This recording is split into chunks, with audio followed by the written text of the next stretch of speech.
Fukushima cleanup faces major delay. Melted fuel debris removal pushed beyond 2037. The Fukushima nuclear cleanup faces significant delays. What you need to know.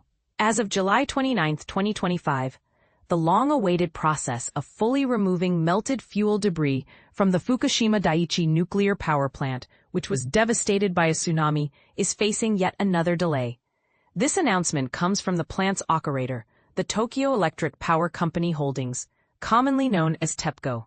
TEPCO has revealed that it will require an extensive preparation period of 12 to 15 years, pushing the timeline for the full-scale removal of melted fuel debris at the No. 3 reactor to 2037 or even later. This preparation phase is crucial and involves lowering radiation levels and constructing essential facilities, both within and around the reactor site. To put this into perspective, it is estimated that over 800 tons of melted nuclear fuel have become intertwined with damaged internal structures and other debris across the 3 reactors that experienced meltdowns following the catastrophic earthquake and tsunami in 2011. This latest delay is a significant setback for the ambitious 2051 decommissioning target set by both the Japanese government and TEPCO.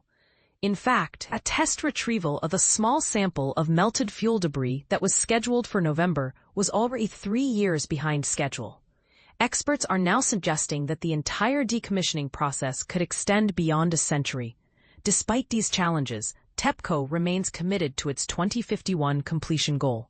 Akira Ono, the chief decommissioning officer at TEPCO, acknowledged the difficulties ahead but emphasized that the company will not abandon its target just yet. Realistically, we are aware of the difficulty to achieve the target, but we will not drop the goal just yet as we still don't have a clear work schedule after the full-scale removal begins, he stated.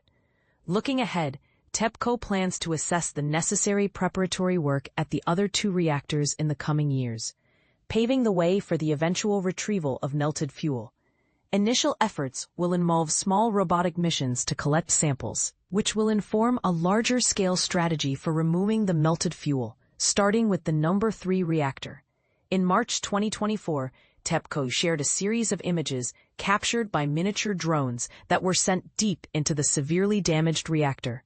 These images revealed displaced control equipment and distorted materials, marking the first visual documentation from inside the main structural support known as the pedestal of the No. 1 reactor's primary containment vessel, an area located directly beneath the reactor's core. What are your thoughts on the ongoing delays in the Fukushima cleanup? Do you believe TEPCO can meet its ambitious 2051 target? Or is it time to reconsider the timeline? Share your opinions in the comments below. Japan Fukushima Daiichi nuclear disaster. Fukushima N plant debris removal delayed. What you need to know.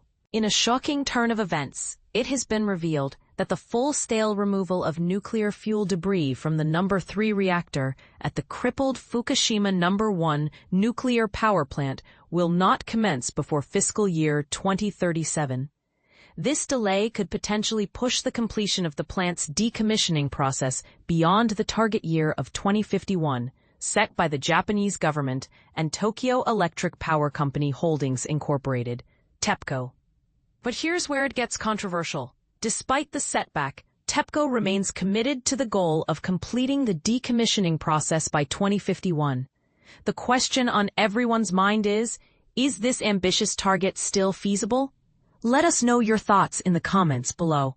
Fukushima fuel debris removal delayed to 2037. What you need to know. The dark reality of Fukushima. Fuel debris removal faces a crushing delay. Imagine a disaster so devastating that it cripples a major nuclear power plant, leaving behind a toxic legacy that would take decades to clean up. Welcome to the Fukushima Daiichi nuclear power plant, which was ravaged by the 2011 earthquake and tsunami disaster. The damage was so severe that it has taken years to develop a plan to retrieve the melted fuel debris. Critical step in the decommissioning process. But here's where it gets even more concerning. The removal process is now likely to be delayed to fiscal 2037 or later, a major setback to the government's and Tokyo Electric Power Company Holdings Incorporated, TEPCO, plan to complete decommissioning by 2051. the Nuclear Damage Compensation and Decommissioning Facilitation Corp., the supervising body overseeing the decommissioning work, has revealed that it will spend 1 or 2 years examining the feasibility of the removal plan. This decision comes after TEPCO explained that preparation work is expected to take 12 to 15 years.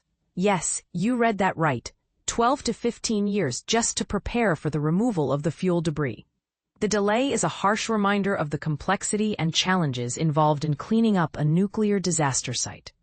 Toyoshi Fuketa, the head of the decommissioning work at the supervising body, has candidly admitted that the plan was always seen as difficult from the outset.